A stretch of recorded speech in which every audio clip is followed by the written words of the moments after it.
toutes et à tous et bienvenue dans notre émission The Scientifics. Aujourd'hui, suite au tragique accident survenu en région parisienne où 2 étudiants sont décédés pour cause d'une overdose de boissons énergisantes en faisant des tests pour un projet scolaire. Nos experts Alexandre et Tom vont vous en faire savoir plus sur ces boissons. Salut Alex. Salut Tom. Et bonjour tout le monde. Bonjour. Alors Tom, quelle est la composition d'une boisson énergisante ? Oui Corentin, alors la plupart des boissons énergisantes comme le Red Bull ou encore Monster Energy sont le plus souvent composées de 2 éléments majeurs qui sont la taurine et la caféine. Le reste des ingrédients sont généralement des sucres, des vitamines de type B et différents arômes et conservateurs. Mais la composition peut varier selon les pays. Exactement. Merci Tom, mais en quoi la caféine et la taurine ont-elles un rôle si important dans les boissons énergisantes ? Ce sont 2 composants essentiels car ce sont eux qui donnent le pouvoir énergisant de la boisson.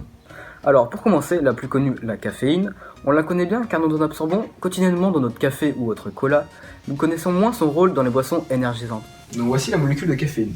Nous allons montrer ses effets sur le corps humain, son mode d'action, ses bienfaits et ses dangers. Commençons par le mode d'action dans l'organisme. Comment la caféine agit sur le corps humain, au niveau des connexions synaptiques ou des muscles ? Après l'ingestion d'une boisson énergisante, la molécule de caféine est introduite dans le système nerveux. Le récepteur à l'adénosine qui est placé sur l'axone est censé recevoir l'adénosine servant à ralentir le système nerveux, mais la caféine neutralise l'adénosine en se plaçant sur son récepteur, empêchant ainsi le ralentissement de l'activité neuronale qui est donc accélérée. Ah, la caféine accélère donc l'activité neuronale. Mais quelles en sont les conséquences, Les Alexandre ? effets bénéfiques de la caféine sont l'amélioration du transit, lutter contre la fatigue, soulager les migraines, diminuer le trouble de la mémoire et de la concentration. Et bien sûr, stimuler le cerveau. Suite à une surdose ou une overdose de caféine, on peut constater plusieurs effets néfastes. Tout d'abord, des convulsions cardiaques qui peuvent mener à un arrêt cardiaque. Ensuite, des problèmes gastriques comme des nausées ou de forts vomissements. Puis des visions de flash, des insomnies, de l'anxiété et même des problèmes musculaires comme des tremblements ou des convulsions.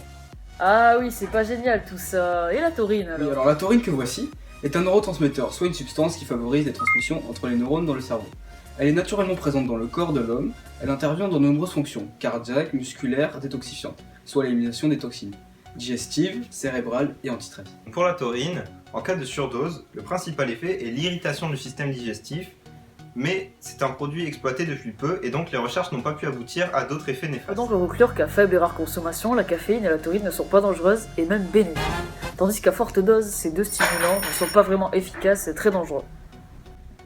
Exactement, consommer une boisson énergisante dans une situation inappropriée, comme avant le sport ou avec de l'alcool, peut se révéler très dangereux pour l'organisme. Mais alors que conseillez-vous pour améliorer vos performances sportives et intellectuelles, car c'est un souhait tout en évitant ces risques-là. Alors oui, l'alternative à ces boissons énergisantes sont tout simplement les boissons énergétiques, que vous pouvez faire vous-même avec des ingrédients accessibles à tous, sans mettre n'importe quoi dedans, bien sûr. Il y a beaucoup de personnes qui ne connaissent pas la différence entre les boissons énergisantes et énergétiques. Pouvez-vous l'expliquer ? La boisson énergisante, de plus en plus populaire chez les jeunes, sont tout simplement des sodas contenant des ingrédients provoquant une stimulation, comme les sucres, la taurine ou la caféine. Elles présentent des effets bénéfiques, mais surtout des risques pour la santé dans le cas d'une trop importante consommation. Les boissons énergisantes sont aussi fortement déconseillées avant un effort physique, puisque les produits peuvent entraîner une addiction et faciliter les blessures. Oui, en effet, puisque la boisson énergisante dilate les vaisseaux sanguins, et donc permet l'élévation de la fréquence cardiaque, ce qui peut mener à un accident cardiovasculaire avec une tachycardie trop violente. Tandis que la boisson énergétique permet de compenser les pertes du corps durant un effort et surtout de s'hydrater, c'est donc de l'eau avec des bonus. Le composé de cette boisson peut être très varié, mais le plus souvent on retrouve différents sucres, rapides ou lents, présents dans de nombreux fruits et des sels minéraux, ayant pour rôle de stimuler les muscles. On y trouve en grande quantité de l'eau, bien sûr, et quelques vitamines du groupe B et C. Il est vrai qu'elle est beaucoup plus utilisée dans le domaine sportif, d'ailleurs conseillée lors d'efforts de longue durée, donc plus de 2 heures en moyenne. Mais on peut l'utiliser pour être plus efficace durant un effort quelconque, intellectuel par exemple. En résumé, les boissons énergisantes sont présentées comme des coups de fouet permettant de paraître plus en forme lors de soirées, or cela ne masque que la fatigue et sont très dangereuses à doses conséquentes. Tandis que les boissons énergétiques évitent la déshydratation, mais bien sûr à contrebalancer les pertes du corps lors d'un effort. Effectivement, la boisson énergétique est plus saine, plus respectueuse du corps et apporte le même bénéfice, le pouvoir énergisant. Donc pour terminer, pouvez-vous nous proposer une recette pour faire une boisson énergétique chez nous, avant un effort sportif ? Alors nous avons choisi une recette avec de l'orange, du kiwi et du citron pour apporter de la vitamine C et des sucres lents. La vitamine C est très importante.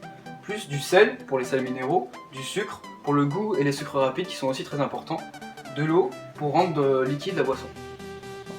Alors, pour cette boisson, il vous faudra une orange, un citron, 2 kiwis, 15 g de sucre en poudre et une pincée de sel.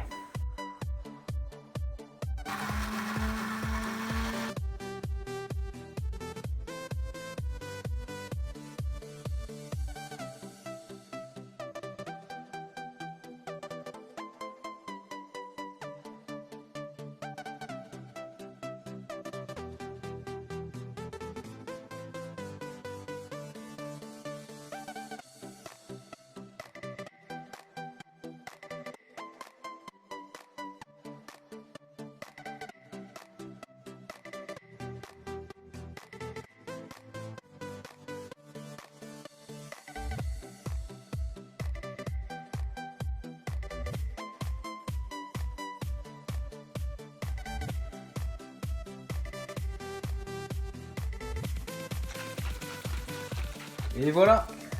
Merci. Ah oui, c'est excellent.